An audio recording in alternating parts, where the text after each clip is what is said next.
Спонсор программы – торговая марка «Шербет». Истинный вкус Востока.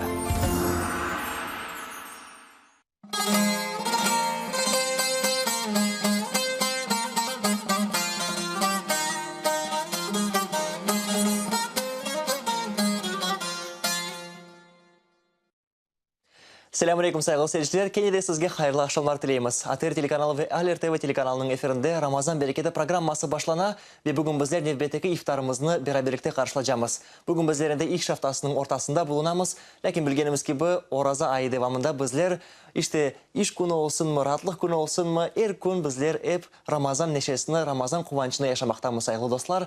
Bugün ne aytabilemiz? Ahmetcik'te iftar vakti saat 9'unu 34 dakika geçkende girecektir ve bizim da kaç dakikamız var iken acaba? 41 dakika vaktimiz var ve bu vakit içinde bizler sizge meraklı levhalarını göstereceğiz ve bununla beraber Kebir Camii'den canlı bağ kuracağız. Sayılı dostlar, şimdi de belki görebiliriz o yerdeki vaziyetini. İşte Kebir Camii'de Ahmetcik'in merkezinde bugün vaaz olacak. Evvelde haber edilgen idi ve inşallah o yerde cemaat toplaşacağına umut etmemiz. En esası bizler de o yerdeki vaazdan istifade edeceğimizden eminmiz inşallah. Ve sayılı dostlar, umumen alganda bu vaazga geçmezden evvel keliniz. Başta bir dünyadaki haberlerin tanışı olayık. Bizler hep dünyanın çeşitli köşelerinde, farklı memleketlerde ve Kırım'da da hususan Ramazan ayı nasıl geçkenini takip etemiz. Ve Tunev'in Kırım akşamı Moskva'da olup geçti ve o yerde bizim muhbirlerimiz de bulundu. Geliniz o yerden levhanı şimdi seyreteyik ve o yerdeki iftarga bir kıymet kesek beraberlikte. Ramazan çadırı Moskva'nın Poklonnaya bayırı yanında Hatıra Camisi karşısında kuruldu. Bu yerde her akşam iftarlar geçirile ve her istegen kişi koşulabile. Bundan da gayrı Rusya ve çetelde yaşayan halklar ay devamında nefbet ile her akşam çadırdaki sanada öz medeniyetlerini takdim eteler. İyul 15 günü bu yerde Kırım akşamı geçirildi. İftarga Kırım'dan Kırımtatarları 5'indeki vakitte Moskva'da çalışkan ve yaşayanlar geldi. Сегодня так выпало, что священный месяц Рамазан. Вот, и сегодня у нас День крымских татар. Нас пригласили выступить, показать нашу культуру, рассказать о нашем народе, так как сейчас Крым является ключевым словом. И мы здесь собрались, чтобы отдохнуть, чтобы встретить этот праздник.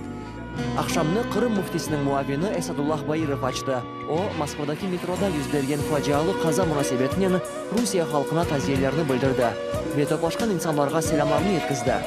Saygılı cemaat, saygılı misafirler, büyüklerimiz, hepimizni güzel adamız Kırım'dan selamlayız. Ben bugün Kırım'dan tek başıma gelmedim. Bütün Kırım Müslümanlarının selamını getirdim size. Kırım Müslümanları muftisi Sayın Emir Ali Ablay'ın da büyükten büyük selamları var. O da sizlerin aranızda bunda bulunmaktan şeref duyar ama biliyorsunuz ki Kırım'daki meseleler bugün farklıdır. Onun için mufti beyimiz dışarıda çıkmayı ve Kırım'ın başında, öz evlerinin situasyonun başında durmaya isteyin. İftarның musafiri olğan Hatıra Camisi'nin imamı Şamil Alauddinov Kırım Tatar halkına tefsirlerini seslendirdi. При этом потенциале даже 10 человек в состоянии сделать огромное, имея такие ресурсы, как у России. А сотни тысяч человек заряжены на позитив, на созидание, на творчество, на культуру, на искусство. И тем более верующие при этом, они могут достичь очень много. И специального приглашения теперь уже им ждать крымским татарам не нужно. Medeni akşam devamında genç hafız Kurman Medresesi'nin mezunu Kur'an'dan ayetlerini okudu. ATR telekanalının çalgı ansamblı ise milli nağmelerini icra etti.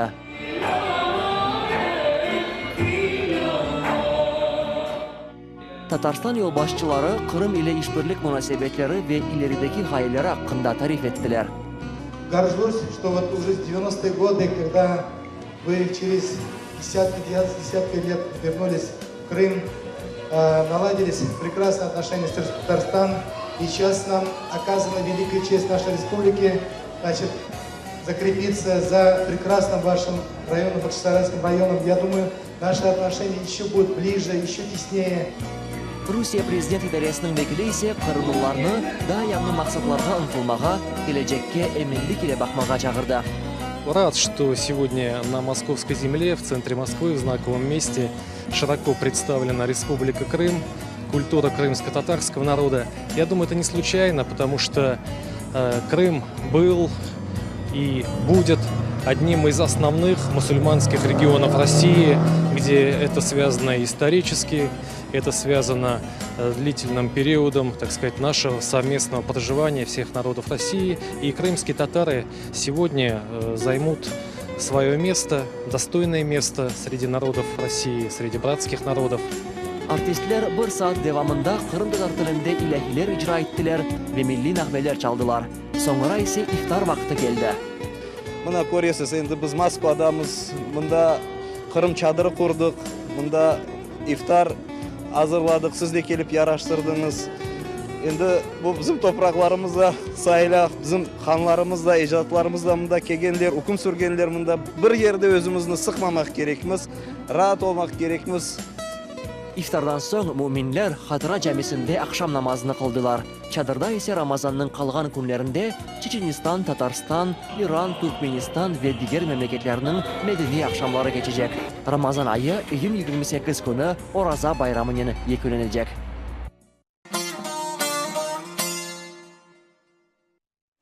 Evet sayılı dostlar, işte Ramazan bayramına kadar sayılı günler kaldı. 11 gün kaldı ayta bilemiz bugün ende ve iftarga kadar sayılı dakikalar kaldı. Böylelikle görgemiz gibi saniye Ramazan ayı hep bizden uzaklaşa ayta bilemiz. Yani günleri hep azalmakta sayılı dostlar. İşte bu kıymetli günlerinin kıymetini gerçekten de anlayık ve onun kıymetini bilip de birbirimizge Ramazan sevinçini paylaşmağa unutmayıq sayılı dostlar. İşte sofralarınızda bol Ramazan bereketinin tolu olğanını dileyimiz. Mesela bizim soframızda her vaxt olğanı gibi şerbet tatlılıkları var. İşte lezzetli, rahat lokumlar, Türk baklavaları daima olğanı gibi bizge iftar beklentisini, coşkusunu arttırmakta ve böylelikle elbette ki iftarının beklentisi daha yaxşı şekilde geçmektedir sayılı dostlar. Sizge de aynı bu gibi tatlı duygular da dileyimiz. Sayılı dostlar, vaat etkenimiz gibi birkaç dakikadan sonra bizim kebir cennet canlı vaazımız olacak. Lakin bundan evvel programımızda olğanı gibi geliniz Kur'an'ın nevbeteki kısmına dikkat ayırayıq. Ridvan hocamız o yerden de bizge meraklı bir ayet sayladı. Bugün nasıl ayetler hakkında söz keteceğini geliniz ondan bileyik.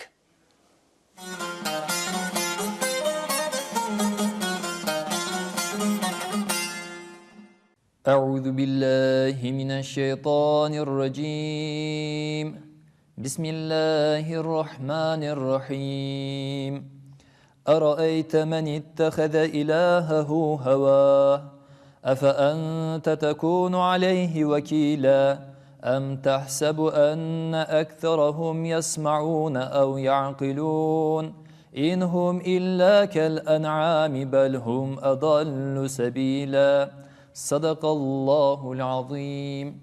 Esselamu aleyküm ve rahmetullahi ve berekatuhu. Saygılı seyircilerim.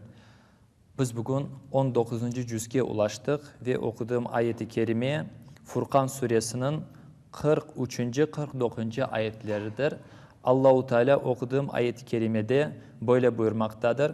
Eraeyte men itteheze ilahehu hava. Sen oz heva ve heveslerini, oz isteklerini, oz arzularını ilah edingen kimseni görmedin mi? Yani öyle adamlar vardır, oz isteklerini, oz arzularını ne istiyor olsalar her şeyini kolda edebilmek için o şeyinin arkasına düşerler. Ve böylelikle istedikleri şeylerin kulları olalar. Ve böylelikle o istedikleri şeyler onların ilahı olmuş olar. Efe ente tekunu aleyhi vekila. Sen onlar için vekil değilsin. Onlarını korçalayacak, onlarını saklayacak kimse değilsin. Yani böyle adam eğer öz nefsini kontrol edip olamay olsa, istediğini oğa yaptıra olsa, endi bu adamını kimseye doğru yola koyup olamaz. Em tahsabu enne ekterahum yesma'una ev ya'kilun. Sen onların çoğunun işitip akıl ettiğini mi düşünesin? Onlar ne işteler ne de akıl eteler. İnhum illa kel en'am. Onlar hayvan gibi oldular. Belhum edallu sebila. Hatta onlar yolunu daha da pek şaşırdılar. Allahu Teala bu ayeti kerimede bizlerge adamın kumer yaptığı hareketlerinin hayvan mesabesine kadar düşebileceğini bizlerge açıklamaktadır. Yani eğer adam bu ayette öz eva ve heveslerine, öz isteklerine, öz arzularına kul olursa, onun peşine düşerse, o vakit onun hayvandan hiçbir farkı kalmaz. Nitekim hayvanda eğer çoğalma istediği vakit çoğala, aşama istediği vakit aşaşay, tuvaletini yapma istediği vakit tuvaletini yapa ve böylelikle öz arzuların arkasında ola. Eğer de adam öyle hayat sürdürse, tek özünün heva ve heveslerine, öz arzularının arkasına düşse, o da o hayvan gibi olacaktır ve hatta de Allahu Teala onun yolu hayvanın yolundan daha da beter olar. Niçin degende? Çünkü Allahu Teala adamğa akıl bergendir ve o akılını çalıştırmasını istiyor.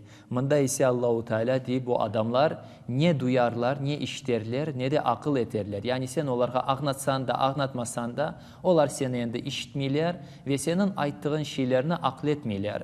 Düşünmüyorlar o ayttığın şeylerini. Onlar tek hayvan gibi hareket etmeyi, hayvan gibi yaşama istiyorlar ve böylelikle onlar öz hayatlarını hatta diye Allahu Teala hayvandan daha da beter alğa soktular. Çünkü hayvanın aklı yoktur, bunların ise aklı vardır ve onlar o aklı kullanmaylar. Allahu Teala bizlerini akletken, işitken ve işittiklerini de yerine getirgen kulları arasında eylesin.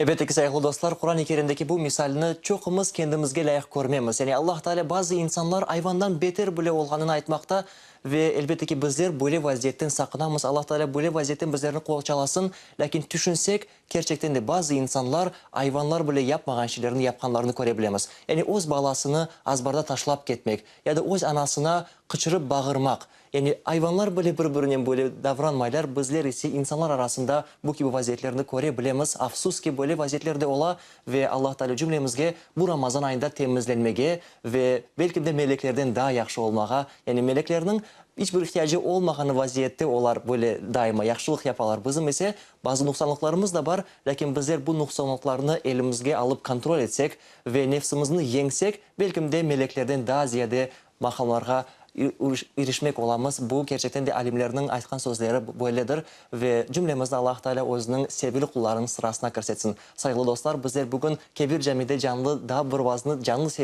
yayında seyredeceğimiz ve lakin bundan evvel geliniz bir ilahi dinleyik ve bundan sonra inde gönüllerimizni Ahmetci'nin Kebir Cami'sini bağlayık. Şimdi ise meraklı bir türkünü beraberlikte dinleyik.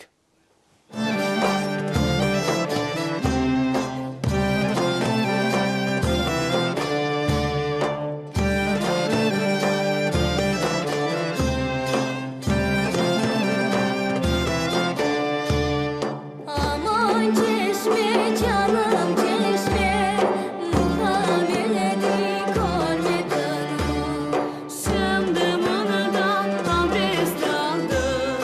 Doğru bir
İşte bizim Kırım Tatar tilimizde de pek yaxşı, pek güzel ilahiler var ve onlar da bizge pek yaxşı mevzular hakkında fikir etmege sebep oladırlar. Yani bazı bir şeyleri hatırlatalar ve gene de terin düşüncelerge daldırmaktadırlar. Saygılı dostlar, bizler vada etkenimiz gibi birkaç dakikadan son bizler Kebir Cami'den canlı yayında vaazını gösterecektirmiz ve gönüllerimizden o yerde bulunacağımız. O yerde saygılı Emir Hasan hocamız bizlerge ana babalar ve balalar arasındaki münasebetler ve Kur'an-ı Kerim'deki babanın bir misali hakkında söz edecektir. Yani bilgenimiz gibi Allah Teala'nın bizge bergen mukaddes kitabı Kur'an-ı Kerim'de hayatımızın farklı sahalarına dair çeşit mevzularga ait cevaplar vardır ve hususan aile mevzusunda da elbette ki o yerde pek kıymetli bir tavsiyeler vardır ve bugün onlardan bazılarını kavrap almaya tırışacaktır saygılı dostlar. Ve ne aytabilemiz? ATR telekanalı canlı yayında Kebir Cami'deki Cuma namazlarını da canlı yayında göstermekte. Yani geçen hafta göstergendik, bu hafta da inşallah olacak. Ve yine hatırlatabileyim, geçen Cuma namazında Kebir Cami'de itikaf hakkında söz edilen idi. Yani öyle bir ibadet var ki Ramazan'ın sonunda Peygamber Efendimiz 10 gün ve sonki yaşayış yılında 20 günge camide kalgan idi ve bu günlerini sadece Allah'a ibadetle meşgul eteydi. Yani bu günümüzde de Peygamber Efendimiz'e benzemege istegen Müslümanlar Ramazan'ın sonki günlerinde camide geçirmeye tırışarlar. 10 gün sünnettir, ondan az olsa da gene de hayırlı bir iştir ve Peygamber Efendimiz'e benzemek bir sebep oladır. Ve ne aytabilemiz? Ben ne için bunu hatırlatam? İşte bu sene Ramazan'ın sonki 10 gününü camide geçirmeye istegenler İnşallah endi yarın akşam camilige kirmek gerek olacaktırlar. Yani anladığımız gibi endi Ramazan'ın sonki 10 günü de yakınlaşmakta. Yarın inşallah bizler 20 gününe orada tutmağa niyet alacaktır saygılı dostlar. Şimdi ise geliniz kene de Emir Hasan hocamızın bugün bizlerge aydınlatacak mevzuga dikkat ayırayık ve o yerde endi canlı vaazını seyreteyik. Emir Hasan hocamızga söz vereyik, dinleyik onu beraberlikte.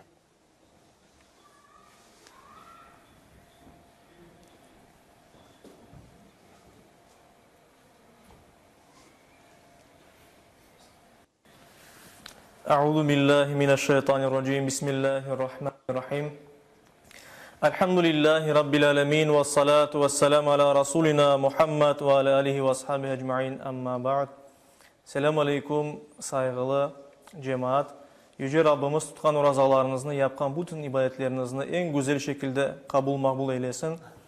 Bugünkü vaazımızın mevzusu ana babanın öz ballarına nasihat etmesi olacaktır.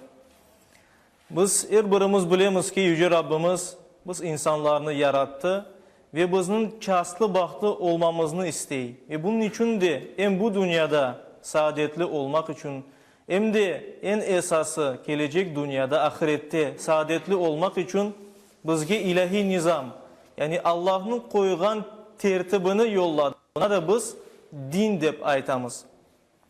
Ona göre elbette kaslı olmakın bir yolu var. Bu da Allah'ın dinini kutmak. Ona göre de biz hepimiz Müslüman olganımızga şükür etemiz. Elhamdülillah deyip buna aytamız. Doğru yolda olmak çok büyük bir iştir. Çok büyük bir kıymettir. Niçin degende? Çünkü en esası olgan ahirette bizge cehennemden kurtuluş ve cennetke kirmek vesilesi ola sebebi olmaktadır. Elbette her bir Müslüman din kardeşleri olan bütün Müslümanlarga yaxşı münasebet beslemek gerek, iyilik dilemek gerek. Bununla beraber biz ancak Müslümanlarga değil, bütün insanlarga iyilik dilemek gerekmiz. Onların da güzel olmasını istemek gerekmiz. Biz nasıl özümüz bahtlı, kaslı olmağa istesek, aynı şekilde diğer insanların, Müslümanların da kaslı, bahtlı olurlarını istemek gerekmez. Bunun için ne yapmak gerek? Bunun için onların da doğru yolda olmalarına çağırmak veya bir çare tapmak gerektir. Ve en evvela yakınlarımızdan başlamak gerekmez. Peygamberimiz Muhammed Mustafa sallallahu aleyhi ve sellem en evvela İslam dinini, yakınlarını, korantasını, öz aşiretini çağıran idi. Daha sonra öz kabilesini, daha sonra bütün kim kelgen olsa Mekke'ye ve hatta yakın yerlerge onların hepsini İslam'ı yaymak için tırışkan idi. Ama ilk evvela öz korantasından başlayan idi. Ne için? Çünkü en büyük mesuliyet kolumuz tübünde olganlardan olacaktır. Peygamberimiz Muhammed Mustafa sallallahu aleyhi ve sellem öz hadislerinin birisinde buyuruyor ki kullukum ra'in ve kullukum mes'ulun an ra'iyyetih. Yani sizin her biriniz çobansınız, yani rehbersiniz aytmak istey. Ve her biriniz kolunuz tubunda olanlardan mesulsunuz, cevap vereceksiniz. Ve devamında hadiste buyuruyor ki, emir, o da bir çobandır, bir rehberdir. Yani devlet başlığı. O da onun tabaasında vatandaşlarından cevap verecek. Ve bir baba elbette korantasından, apayından ve ballarından cevap verecek. Nasıl yaşadılar, neler yaptılar deyip. Ve elbette ki bir ana o akayının korantasından, evinden, malından, mülkünden ve ballarından da cevap verecektir. Bunların hepsi mesuldür, cevap verecek diye Peygamberimiz Muhammed Mustafa sallallahu aleyhi ve sellem. Buna göre birinci derecede neden sorulacakmız? Apaylarımızdan ve ballarımızdan sorulacakmız. Onlar nasıl yollarda yürüdüler, neler yaptılar, nasıl yaşadılar vesaire. Elbette dinimiz öyle bir dindir ki bir tertip getirir. Yani nasıl doğru yaşamak gerek? Doğru nedir, yanlış nedir? Onu bizge öğretir. Ve şu cümleden her bir Müslümanın ya da her bir insanın gözetmek gerek olğanı şeyler var. Yani aramlarga kirmemek gerek, günahlarga kirmemek gerek, helal olğan şeylerden keçinmek gerek ve savaplı işlerini becermek gerek. Ve buna göre de her bir insanın hakları var ve her bir insanın vazifeleri var. Şu cümleden ana babanın öz ballarına göre vazifeleri var ve ballarından istemekte aklı olan şeyleri var. Mesela ballarından elbet itaatkarlık, boysunmak, sözünü dinlemekini istemek gerekli. Ama özlerinin de vazifeleri var. Peygamberimiz Muhammed Mustafa sallallahu aleyhi ve sellem hadislerinin birçokusunda bu vazifelerini bizge sıralagan. Mesela ayta ki her bir ana babanın vazifesi balasına güzel manalı at koymak. Mesela sünnet yaptırmak. O da ana babanın vazifesi. Ana babanın vazifesi balanı evlendirmek vesaire daha birçok vazifeleri var. Ama bunların arasında sayılan ve en emniyetli bir vazife vardır ki o da balasına güzel terbiye vermek. Güzel terbiye vermek bu en büyük ana babanın vazifesidir ve olmalıdır böyle. Şimdi Peygamberimiz Muhammed Mustafa sallallahu aleyhi ve sellem çok hadis-i şeriflerinde bunu bizge ifade etti, anlattı. Onlardan birisini sizge okumak isteyeyim. Tirmizi'de geçken bir hadis-i şerifte Peygamberimiz sallallahu aleyhi ve sellem böyle buyuruyor.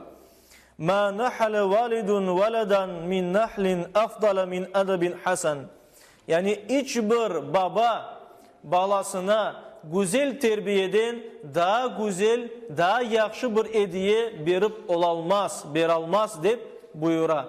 Demek ki ballarımızga verecek en büyük hediyemiz bu güzel terbiyedir. Güzel terbiye degende bu ne demek? O demek ki balağa güzel şeylerini, hareketlerini öğretmektir. Güzel terbiye mesela iman etmekini öğretmek buna kırı. Yani iman etmek, doğru dinini kutmak, Allah'ını tanımak buna kırı. Amel terbiye etmek. Yani güzel ameller yapmaya, sevaplı işler yapmaya öğretmek balasına. Bundan sonra güzel ahlak öğretmek. Yani öz balasına başka insanlarla münasebet kurganda doğru dürüst olması, her vakit sabırlı olması, güzel sözlü olması, tebessüm etmesini öğretmek. Bu da güzel terbiyeye kirmekti. Bundan gayrı da güzel terbiyeye ancak bu manevi şeyler değil de beden terbiyesi de kiri. Yani sağlıklı, sağlam bir Müslüman yetiştirmek o da güzel terbiyeye kirmekti. Aysa bunların hepsini ana baba öz ballarına öğretmek gerek. Ve hatta bu onların boyun borcudur, vazifesidir. Çünkü onlardan sorulacaklar. Bunun diğer bir tarafı var. Peygamberimiz sallallahu aleyhi ve sellem buyuruyor ki bir insan başka kimseye yaxşı bir hareket, sevaplı bir işini gösterse ve o insan ne kadar ki o sevaplı işini yapsa onun sevabı gelecek. Öğretken kişiye o yapkan adamın sevabı eksilmeden onun sevabı gelecektir. Ve böyle ahir zamana kadar devam edecek. Ne kadar öğretilirse o kadar sevap. Endi başka adablarını biz bir chetga kaldırayıq şimdilik. Qorantamızını alayıq. Eğer biz ballarımızga bir güzel şeyini, mesela namaz kılmakını ya da ayda bir kere sadaka vermekini öğretsek, buna balam böyle yap, böyle yapamız biz dep aytsa, ne kadar da balası bu savap işini yapsa, o kadar da savabı hem balasına hem ona öğretken ana babasına gelecektir. Diğer taraftan bu balaçık da öz ballarına öğretse, onlar da öz ballarına, torunlarına öğretse, ahir zamana kadar kıyamet kopkanca bütün bu insanlar, bu güzel şeyini öğrengen insanlar ne kadar bunu yapsalar savaplı işini, o kadar da savaplar bir dağ gibi o birinci öğretken adamga kelip duracaktır. Ona göre biz savaplı işlerini öğretmekte ballarımızga tırışayıq, doğru yolunu öğreteyik. Biz elbet bunun misalini en Peygamberimiz sallallahu aleyhi ve sellem'in sünnetinde görüyoruz. Peygamberimiz öyle yapaydı. Diğer taraftan başka peygamberlerin hareketlerinde de görüyoruz. Mesela Kur'an-ı Kerim'de Luqman degen bir sure var. Anda Luqman-ı Hakim degen, yani hikmetli Luqman, bazı alimlerimiz onun peygamber olganını aytalar, onu anlatalar. İşte onun misalinde gösteri. O mesela öz oğluna müracaat edip, ya bu ne yedi ey oğlancığım, oğlum, bak, buna bir olgan Allah'a inan ve Allah'a ortak koşma de bundan başlay. Birinci olarak doğru dinini öğreti. Çünkü balasını çastlı bu dünyada ve gelecek dünyada yapacak, bu doğru dinini, Allah'ın doğru tanımak, şirk koşmamak. O insanı cennetke alıp bara. Ve bundan sonra da Allah-u Teala oğuzu ana babaga yaxşılıkını emir ete ve daha sonra da Luqman Hakim ne ayta? İnsanlar ne güzel münasebette olmak, doğru yolunu tutmak, savaplı işleri becermek vesairenin nasihat ete. Ve asıl aytmağa isteyim ki eğer biz ballarımızga güzel terbiye vermeyi istesek ki bu bizler için boyun borcumuz ve ballarımızın çastını açkan bir yoldur. Aysa biz ballarımızga nasihat etmek gerekmiz. Usanmamak gerekmiz. Güzel şeyler öğretmeye, dinimizni kutmaya öğretmek gerekmiz. Ve bunu öğretkende özümüz de bunu yaşamak, yapmak gerekmiz ki hareketlerimizge bakıp balar öğrensinler. Yoksa biz onu yapmasak sadece ve sadece hareketlerle değil de sözle aytsak o balamızga tesir etip olalmaz. Endi saygılı cemaati muslimin, mübarek Ramazan ayındamız. Bu mübarek ayını bir vesile bilip biz ballarımızga bu şeylerini öğretmeye tırışayıq ve mesuliyetli olganımızı bileyik. Amin. Birahmetike ya erhamer rahimin ve selamun alel mursalin velhamdülillahi rabbil alemin. Yüce Rabbimiz tutkan bu mübarek Ramazan ayında tutkan orazalarımızı, kılgan bütün kalgan ibadetlerimizni en güzel şekilde kabul makbul etsin. Ve bu mübarek ayını vesile bilip ve daha sonraki vakitlerde öz ballarımızga güzel davranıp onlarga dinimizni, tilimizni, urf-adetimizni öğretmeye nasip etsin Yüce Rabbimiz. Ve bunu öğretmek için de her daim nasihatçı ana baba olmağa nasip etsin. Amin. Birahmetike ya erhamer rahimin. Ve selamun alel mursalin velhamdülillahi rabbil alemin. Lillahi teala'l Fatiha. Allahümme salli ala seyyidina Muhammed. Bismillahirrahmanirrahim. Elhamdülillahi rabbil alemin. Errahmanirrahim. Maliki yevmiddin. İyyâke na'budu ve iyyâke nesta'in. İhdina sıratal muhim. Gayril mağdubi aleyhim veleddalin. Amin. Birahmetike ya erhamer rahimin. Allah kabul makbul etsin. Amin. Evet sayılı seyirciler, işte bu Kebir Camii'den canlı yayında vaazımız oldu ve bizim sayılı Emir Hasan hocamız, Emir Hasan Umerov bizge Luqman suresinden de bir misal getirdi. Ben onu açtım. Sizge birden şunu aytayım ki Luqman suresi Kur'an-ı Kerim'de 31. sure olarak geçe ve 21. cüzde ola, yani erkum birer cüz geçsek inşallah yarından sonra bu sureye de gelecektirmiz. Hepsi olup 34 ayetten ibaret ve cümlemiz için elbette ki bu sureni açıp da babalıqның misalini bir görmek pek yaxşı olurdur. Yani öz evladına oğlançığım dep de yaxşı bir tefsiye bergen babanın ve belki de Kur'an'da anılğanı için en hayırlı babalardan biri olganını ve bu insan kim olganını bilmek elbette ki her birimizge faydalı olacaktır. Ana olsun, baba olsun, evlat olsun, kar baba bitalarga herkesge men beresim Kur'an-ı Kerim'de bu misaller pek faydalı olur. Yeter ki bizim gönlümüzde iman olsun ve bizler bu misallerden faydalanmağa isteyik.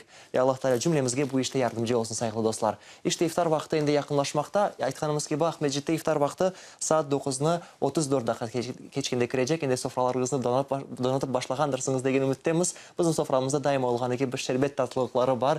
Tatlı, rahat lukumlar, Türk baklavaları bizni hep suqlandırmakta ve bir kaç dakikadan sonra indi iftarlarımızı açıp olurmuş inşallah. Sayılı dostlar cümlemizge Allah Teala'dan rahmet ve merhamet dileyik. Allah Teala bizim yapkan bütün ibadetlerimizni kabul etsin ve bizlerini doğru yoldan alıp ketsin. Sevimli kulların sırasına kirsetsin ve bir kaç dakikadan sonra indi iftarımız da gelecektir. Gelecek yanımıza kadar sağlaşamız. Sağlıklı kalınız.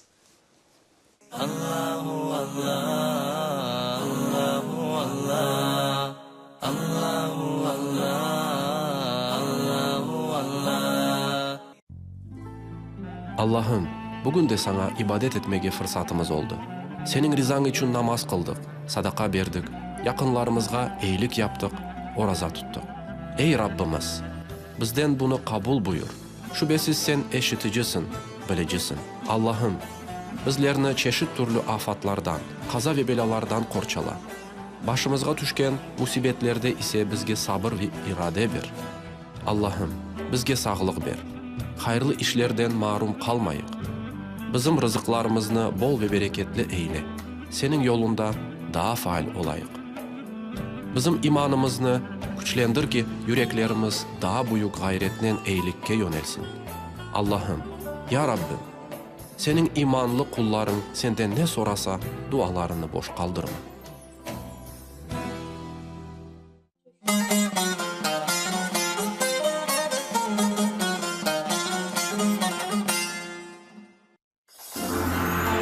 Спонсор программы – торговая марка «Щербет». Истинный вкус Востока.